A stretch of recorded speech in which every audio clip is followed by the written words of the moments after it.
Assalamualaikum warahmatullahi wabarakatuh. Masih bersama channel kami KKNDR 2020 dari kelompok 6. Kali ini bertepatan pada Hari Raya Idul Adha. Kita akan membahas tentang sejarah Idul Adha.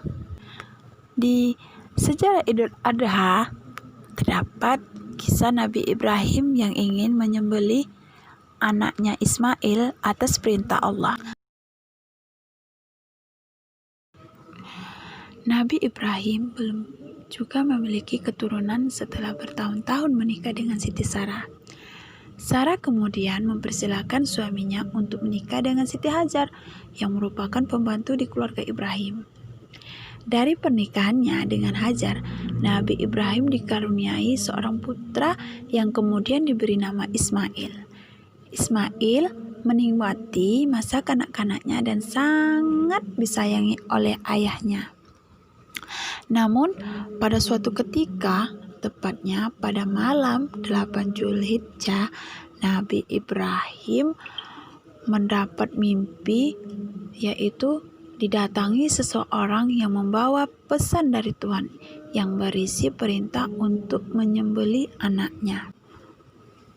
Nabi Ibrahim pun merasa kaget dan muncul keraguan padanya, apakah perintah itu memang dari Tuhan atau tidak. Pada 8 Zulhijjah itu, Nabi Ibrahim merenung mengenai benar atau tidaknya perintah tersebut. Di kemudian hari, kejadian mimpi ini diperingati umat Islam dengan mengerjakan puasa sunnah tarwiyah atau hari merenung. Malam berikutnya, Nabi Ibrahim kembali mendapatkan mimpi yang sama. Pada mimpi yang kedua, Nabi Ibrahim semakin yakin bahwa perintah tersebut memang berasal dari Allah Subhanahu wa Ta'ala. Oleh karena itu, pada tanggal 9 Zulhijjah, umat Islam memperingatinya dengan puasa hari Arafah atau hari pengetahuan, yakni hari ketika Nabi Ibrahim mengetahui pesan yang berisi perintah menyembelih anak. Lalu pada tanggal 10 Zulhijjah, Nabi Ibrahim membawa Ismail untuk dikurbankan. Ismail pun bersedia dikurbankan karena meyakini bahwa perintah itu datangnya dari Allah Subhanahu wa Ta'ala. Selama di perjalanan, Nabi Ibrahim dan Hajar dikisahkan dan diganggu oleh setan yang ingin menggagalkan rencana tersebut. Mereka kemudian melempari setan itu dengan batu. Hari penyembelihan pun telah tiba, namun ternyata parang atau pisau yang sudah disediakan menjadi tumpul saat ditempelkan ke leher Ismail. Nabi Ismail alaihissalam berkata, "Wahai ayahku, rupa-rupanya engkau tidak sampai hati memotong leherku karena melihat wajahku. Cobalah telungkupkan aku dan laksanakanlah tugasmu tanpa melihat wajahku."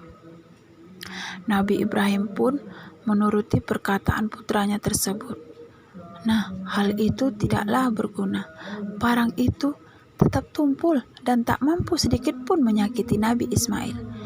Disinilah terungkap bahwa apa yang diperintahkan Allah Subhanahu wa Ta'ala tersebut adalah ujian Nabi Ibrahim dan Nabi Ismail, sejauh mana cinta dan ketakwaan mereka terhadap Allah Subhanahu wa Ta'ala. Sebagai ganti nyawa Nabi Ismail alaihissalam yang telah diselamatkan itu, dan kami tebus anak itu dengan seekor kambing dan sembelihlah.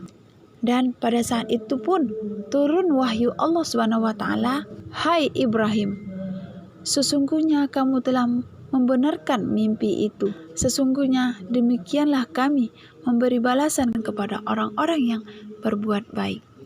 Sesungguhnya ini benar-benar suatu ujian yang nyata. Nah, dari cerita di atas, semoga kita bisa meneladani sifat Nabi Ibrahim alaihissalam dan Nabi Ismail alaihissalam yang begitu sabar dan taat dan rela berkorban untuk Allah Subhanahu wa Ta'ala. Demikianlah sejarah Idul Adha dan kisah Nabi Ibrahim. Semoga bermanfaat untuk kita semua. Terima kasih.